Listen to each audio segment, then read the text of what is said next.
Berikutnya pemirsa kami hadirkan untuk Anda kecanggihan rudal Fatah milik Iran.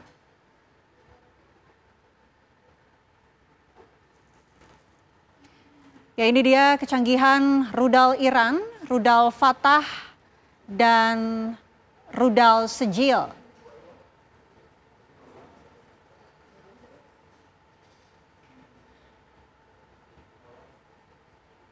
Rudal Fatah 1 ini dikembangkan divisi Dirgantara IRGC.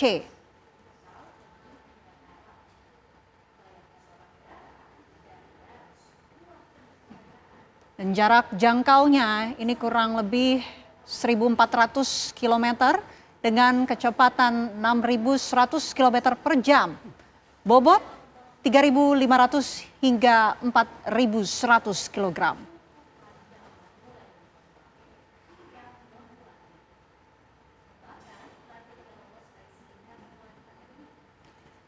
Jenis rudal balistik hipersonik yang merupakan rudal Fatah 1 ini pemirsa dan juga bisa menghindari intersepsi.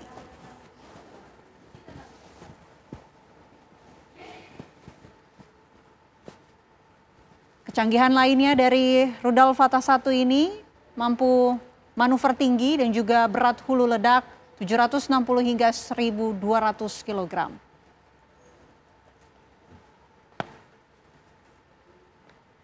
Ya, tadi kita sudah menelaah ya kekuatan antara Israel dan juga Iran, termasuk juga yang sudah kita saksikan ini kecanggihan dari rudal Fatah 1 yang mampu menembus Iron Dome dari Israel. Pertanyaan tadi saya mengenai bagaimana kemudian jika eskalasi konflik perang Iran dan juga Israel ini makin memanas begitu, apa yang bisa terjadi, Mas Bizarro? Kalau kita lihat perang ini akan saling menghancurkan satu sama lain. Dan karena mereka mengincar sama-sama zero sum game, Mbak. Nggak ada yang satu pihak menghabisi pihak yang lain, seperti itu. Kedua, kalau tuduhan Israel, Iran itu memiliki bom nuklir, saya malah khawatir ketika serangan itu dilakukan, Iran benar-benar malah bikin bom nuklirnya sekalian. Kayak gitu kan. Sekarang itu kan prediksi banyak kalangan ataupun analisis bahwa sekarang itu kan tingkat pengayaan uranium Iran itu mencapai 50-60%. Dia baru mencapai 90%, dia menjadi senjata nuklir. Kayak gitu. Bukan tidak mungkin Iran kemudian dia mempercepat. Karena namanya juga dia diserang terus. Dia juga kemudian terisolasi. Dan dia berhadapan dengan para sekutunya Israel. Dia kemudian membuat bom nuklir itu sendiri. Karena kan yang terjadi dengan perang Irak-Iran ya, pada tahun 80-an. Iran sadar bahwa dia kalah secara fasilitas militer. Dia tidak memiliki fasilitas teknologi yang canggih. Maka kemudian di situ dia mulai melakukan transformasi. Mulai melakukan penguatan pada dalam segi teknologi dan militer. Dan itu yang kemudian Iran mulai berubah secara kapasitas militernya pada tahun 90-an, 2000-an sampai sekarang. Dan bukan tidak mungkin jika ini terus dilakukan, itu malah nge-push Iran. Malah akhirnya malah mendorong Iran untuk membuat bom nuklir. Dan jika ini terjadi, bukan tidak mungkin kan ancaman nuklir akan semakin kuat. Apalagi Israel, ya ini target sekarang, itu dia pengen menghancurkan fasilitas nuklirnya Iran itu di Fordo. Itu 80 meter di bawah tanah. Dan jika ini dilakukan oleh Israel, maka akan timbul kontaminasi nuklir. Fasilitas NAN saja yang diserang sama Israel kemarin itu udah menimbulkan kebocoran nuklir. Apalagi ini ini fasilitas misteriusnya Iran yang Fordo yang disebut-sebut bagi Barat, ini disitulah disembunyikan fasilitas nuklirnya. Ini kemudian akan dihancurkan sama Israel dan ini akan menjadi konflik menjadi skala yang lebih luas lagi. Nah ini yang kemudian banyak dikhawatirkan oleh berbagai pihak kan, bahwa ancaman nuklir ini bisa jadi malah muncul dari perang antara Israel dengan Iran yang tidak berkesudahan karena sama-sama ingin menghabisi di antara keduanya. Walaupun mereka juga punya sejarah dulu di masa lalu Irak perang invasi Amerika Serikat ke Irak itu kan juga akhirnya rezim Saddam Hussein jatuh, itu kan proksi Iran yang kemudian tampil di Irak pada saat itu. Tetapi mungkin situasi sekarang udah berubah, bahwa terjadi konflik di antara mereka, dan ini menurut saya memang bagian dari Netanyahu ini juga untuk mengalihkan isu tekanan dia di domestik. Karena kan sekarang demo terus nih Mbak, di dalam Israel, untuk mengakhiri genosida Gaza, tentara-tentara Israel yang tewas. Apalagi yang terbaru, kontroversi undang-undang wajib militer bagi Yahudi Ortodoks. Yahudi Ortodoks kan sejak eranya Ben Gurion itu kan dispesialkan dia. Dia tidak boleh ikut perang, tidak boleh wajib militer, karena dianggap sebagai tokoh agama Yahudi. Tetapi kan masyarakat Israel itu protes. Loh, orang-orang biasa dipaksa wajib militer sama Netanyahu ikut perang ke Gaza dan mereka tewas. Kenapa kok tokoh-tokoh Yahudi, orang-orang Yahudi Ortodoks itu dapat privilege dia? Nah ini kan konflik sekarang di internal Israel dan partai-partai sayap kanan Yahudi itu berencana angkat kaki mencabut dukungan dia dari Netanyahu. Ya, gitu. Kalau Netanyahu sudah dicabut dukungannya dari partai-partai sayap kanan Yahudi ortodoks ini, maka kolaps, selesai nih pemerintahan Netanyahu. Karena dia cuma menang tipis, Mbak. Dia hanya menang 68 dari 60 kursi batas aman. Jadi cuma 8. Kalau partai-partai ini cabut, makanya tinggal 50, 40 dan dia otomatis jatuh dan sudah ada sanksi pidana yang menunggu dia akibat perang yang dikobarkan di Gaza. Seperti itu. Masih bicara soal eskalasi ya Mas, ada kekhawatiran mungkin situasinya akan semakin buruk dan sudah ada pernyataan juga yang disampaikan oleh pemerintah Indonesia melalui Menteri Luar Negeri ini menyatakan terus memantau mengenai situasi di Iran. Kementerian Luar Negeri dan juga Kedutaan Besar di Teheran ini juga sudah menyiapkan rencana darurat dan juga mengevakuasi bagi warga negara Indonesia di Iran jika situasi semakin genting. Berikut pemirsa, kami hadirkan pernyataan lengkap dari Menteri Luar Negeri Sugiono. Saya sudah menyampaikan kepada jajaran Kementerian Luar Negeri dan Kedutaan Besar Republik Indonesia di Teheran untuk melakukan asesmen terhadap rencana dan kemungkinan evakuasi warga negara Indonesia. Terus dari perkembangan 2 hari ini, di mana intensitas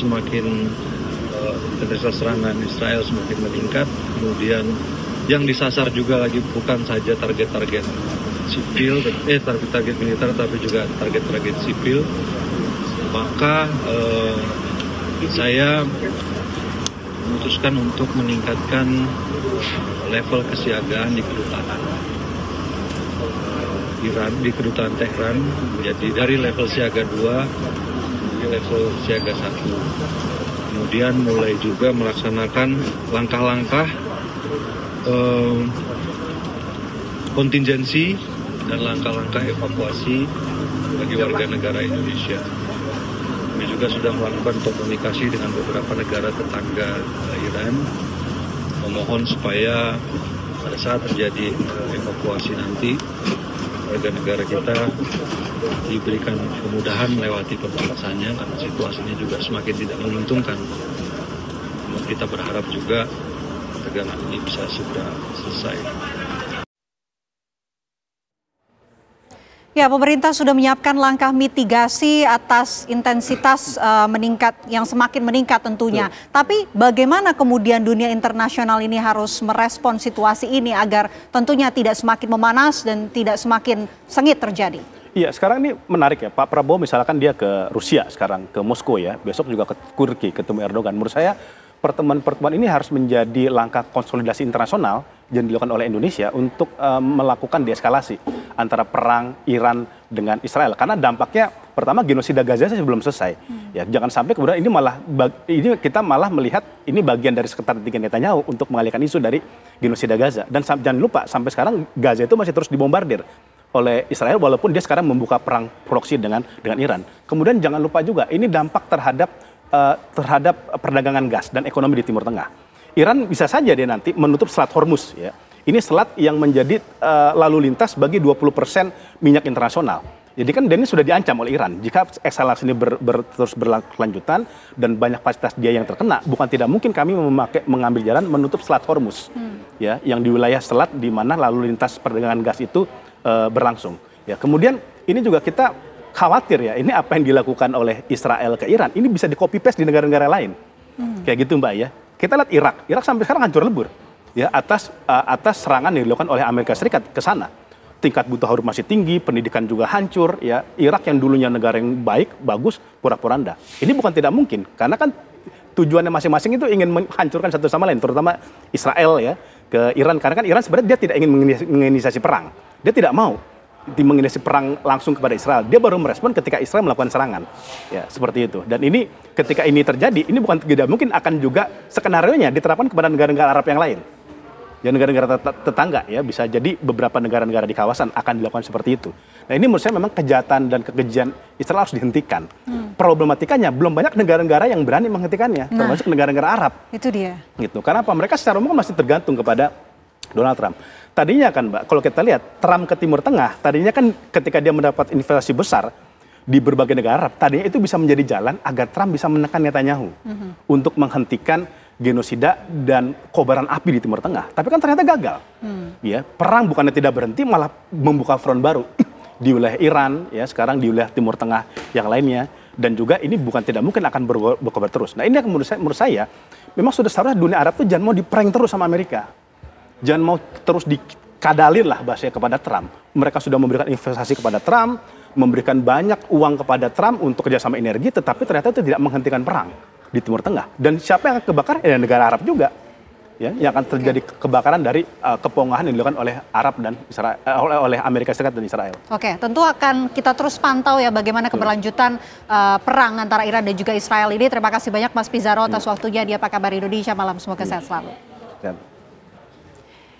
Ya pemirsa, itu dia tadi perbincangan menarik saya membahas mengenai eskalasi perang antara Iran dan juga Israel yang semakin memanas. Saya kembalikan kepada rekan Ken Ane sekaligus menutup perjumpaan kita di Apa Kabar Indonesia Malam. Saya Vena Kintan. Dan saya Ken Ane, pemirsa pamit undur diri, namun sesaat lagi program Dua Sisi akan hadir menemani Anda bersama dengan Arif Fadil dan juga Aditya Nugroho dengan tema sekolah swasta gratis, apakah realistis? Sesaat lagi akan hadir menemani Anda. Kami dari Apa Kabar Indonesia Malam pamit. Terima kasih, selamat malam, sampai jumpa.